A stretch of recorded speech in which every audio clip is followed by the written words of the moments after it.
Bonjour, aujourd'hui je vous présente Candide ou l'optimisme de Voltaire, écrit en 1759, qui appartient au courant des Lumières et qui est un conte philosophique. Ce genre a été inventé par Voltaire pour éviter la censure et aussi instruire le lecteur et l'encourager à avoir une réflexion propre.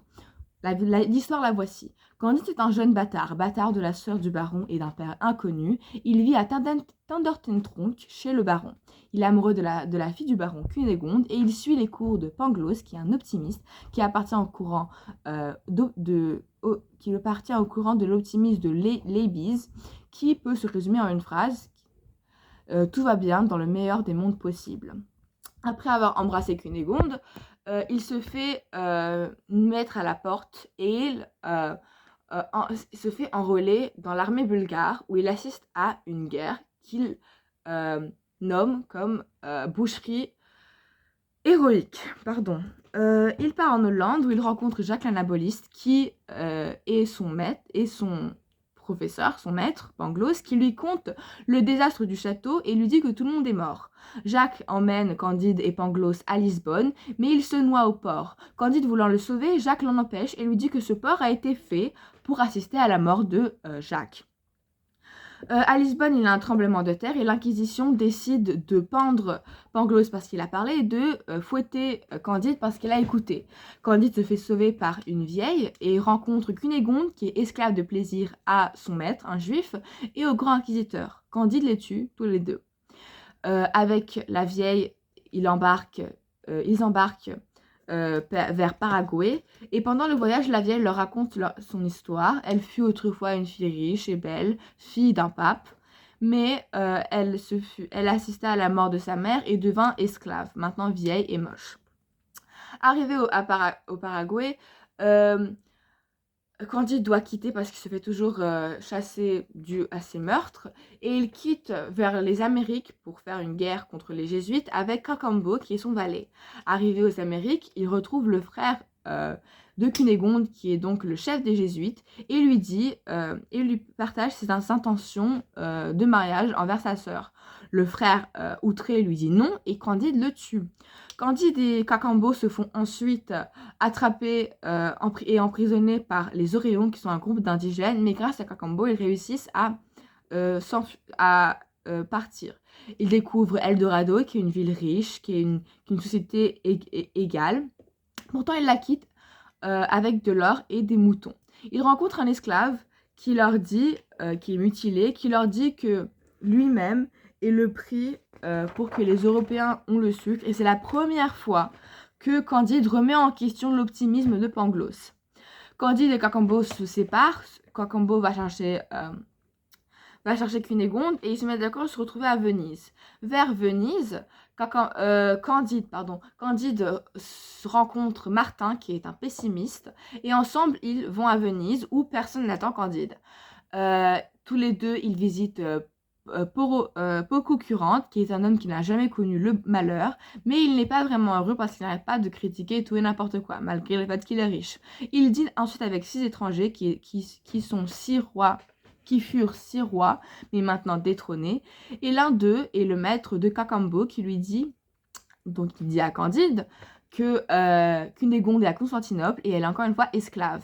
Tous les trois, ils repartent et se dirigent vers Constantinople. Et sur le chemin, Candide rachète et redonne la liberté à Pangloss et aux frères de Candide qui étaient des rameurs sur le bateau où ils étaient.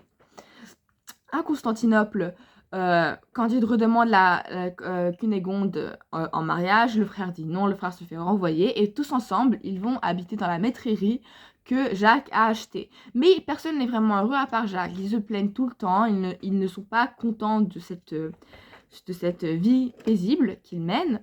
Et après un dîner avec un Turc qui lui dit que le travail éloigne le besoin, le vice et l'ennui, Candide oblige son groupe à travailler et ceux-ci s'améliorent tous, sauf Pangloss et Martin qui restent eux deux coincés dans leur philosophie. À la fin, Candide choisit le bonheur simple et la simplicité. Il y a 5 thèmes. Tout d'abord, l'optimisme qui est critiqué par Voltaire parce que cet optimisme, ce mouvement philosophique, oblige les gens à accepter à accepter, à une certaine passivité, et surtout à une inaction devant des malheurs, comme Pangloss l'a été devant la mort de Jacques. Voltaire est contre cela et est sûr que les gens peuvent changer et peuvent changer leur destin, comme l'a donc fait Candide. Ensuite, ce qui est critiqué, c'est la religion, surtout la superstition et, et le fanatisme religieux. L'exemple de livre est Lisbonne avec l'autodafé, où l'Inquisition distrait le peuple avec des spectacles cruels et superstitieux. Ici, Voltaire critique le fait que l'Église contrôle et ment surtout, elle ment avant tout. Et il faut savoir que le mouvement des Lumières, le courant des Lumières, est le moment où on n'est plus concentré que sur Dieu, mais aussi sur l'homme. Et ici, on le voit, Voltaire est concentré sur Candide et pas sur Dieu. Après, on critique l'armée. L'armée qui ment aux soldats qu'ils voient être des héros. L'armée qui crée cette boucherie historique, cette boucherie héroïque, qui est donc un oxymore, avec boucherie qui est surtout un massacre. Et il y a aussi l'épisode de l'amiral anglais qui se fait exécuté parce qu'il n'a pas assez tué d'amiraux français. Et là, on comprend que l'armée peut tuer ses propres soldats et ses propres amiraux sur un coup de tête parce qu'elle ne voit plus leurs utilités alors que ceux-ci ne les a pas trahis. Ensuite, il y a la critique de la liberté, surtout de l'esclavage. Et il faut savoir que Voltaire est un des rares à être abolitionniste à son époque. Et surtout lorsque l'esclave mutilé dit à Candide que c'est à ce prix-là que vous mangez du sucre, on voit aussi ce mariage entre les nègres et le sucre et cette traite négrière que Voltaire condamne donc. Il y a le thème du mal, avec le mal naturel, comme donc le tremblement de terre à Lisbonne et les Oréons et les indigènes, ce qui montre que Rousseau avait tort et que malgré que l'homme est né mauvais et que la société ne le pervertisse pas. Donc Rousseau a tort avec donc, les Oréons qui choisissent la violence. Et aussi ce malheur dans les sociétés humaines avec l'abus de pouvoir, le viol, la tromperie, l'inégalité la mort et la guerre. On voit que le mal est omniprésent partout et malgré cela, Candide change et reste une sorte d'innocence comparée au reste. Enfin, il y a cette quête du bonheur où la seule personne à la fin qui est heureuse est Candide et donc grâce à lui sont aussi heureux son petit groupe. Parce que les 6 rois détrônés ne sont pas heureux malgré leur statut. Procurante n'est pas heureux malgré sa richesse. Les Oréons ne sont pas heureux malgré cette liberté et cette abstinence d'une société. Et Eldorado n'a pas été assez beau pour que Candide et Cacambo y restent. Et donc, ça montre qu'ils n'étaient pas heureux. Pourquoi ai-je lu cette œuvre? Alors, il faut savoir que je me sens un peu mal pour lire, j'arrive pas trop bien à lire des œuvres du courant des Lumières parce que le langage est un peu difficile pour moi à déchiffrer et c'est surtout très ennuyeux. Mais ici, il y a un récit d'aventure. On part aux Amériques, on voit Eldorado, Paris, Venise, l'Angleterre, Lisbonne. Et ça, j'ai adoré. J'ai vu les voyages du point de vue de Voltaire. J'ai vu comment Candide a réagi. Et j'ai vraiment aimé voir comment tous ces transports, c'était les navires et les chevaux. Et là, j'ai vraiment vu comment c'était avant. Il y a aussi ce récit philosophique cette facette philosophique qui m'a obligée à penser, à comparer la société d'aujourd'hui et la société d'avant et voir que ça n'a pas trop changé. Et j'ai adoré ce débat caché entre l'optimisme et le pessimisme avec Pangloss et Martin.